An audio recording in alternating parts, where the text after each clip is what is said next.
defects that we put onto a bus for a bus pre-trip contest for our drivers.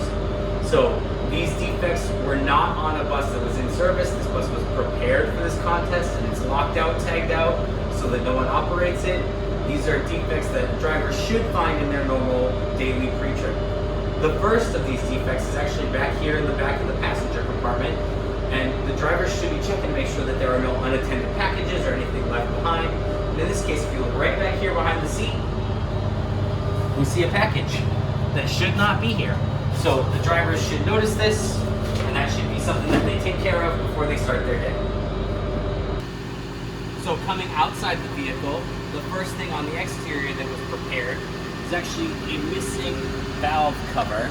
So there's our tire fill right there, and that cover is missing. The drivers should have noticed that every morning.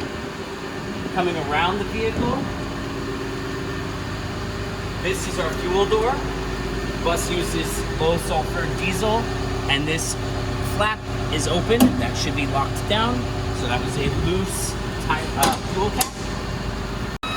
All right, I know it's loud back here, but there are a couple of lights that the drivers could only tell while the test system was on. So right now the test system's on, and if you can see, this is the normal operation for this light. So it's lit, and then it's bright, and then it's lit again. This light on this side is actually not functioning correctly, so it's not lit, then bright, then lit. So this is actually a failed light, and while we're here, we can see that this brake light is not working, and that clearance light is not working. All right, here we are at the rear tire on the driver's side, and there's a couple of defects here with this rear tire. The first, this rear tire is actually underinflated, and the drivers could have checked the air pressure, but they also could have just noticed that the tire is bulging pretty well at the bottom because it is underinflated. Looking here at the lugs, drivers are supposed to try to check each lug to make sure that it's tight, and none of them are loose enough that they can move by hand.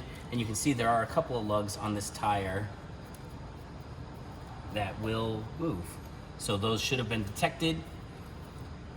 Last thing back here at the wheel well is actually the inner dual is flat, or is bald. So drivers should have checked the tread depth, and they could have seen that that one was not fit for service. Moving along the vehicle, there's a couple more defects on the exterior. The first of which actually is just that this panel is not fully closed.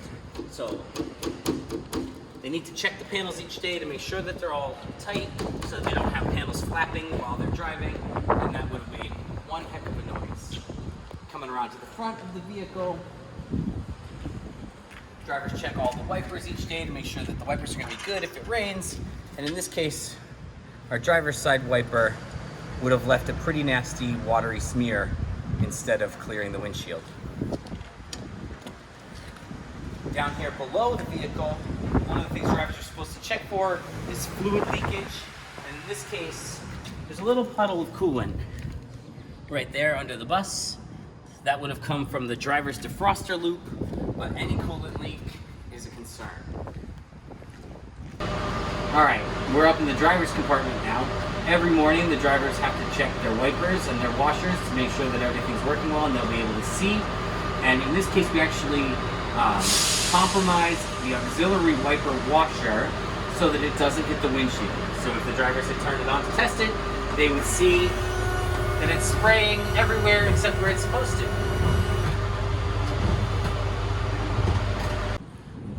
At First Transit and Nashua Transit, we take safety very seriously. The pre-trip inspection is a major part of how we make sure that the buses are safe to operate each day, and this exercise helps our drivers to practice and make sure that their skills are where they need to be. Thanks for watching.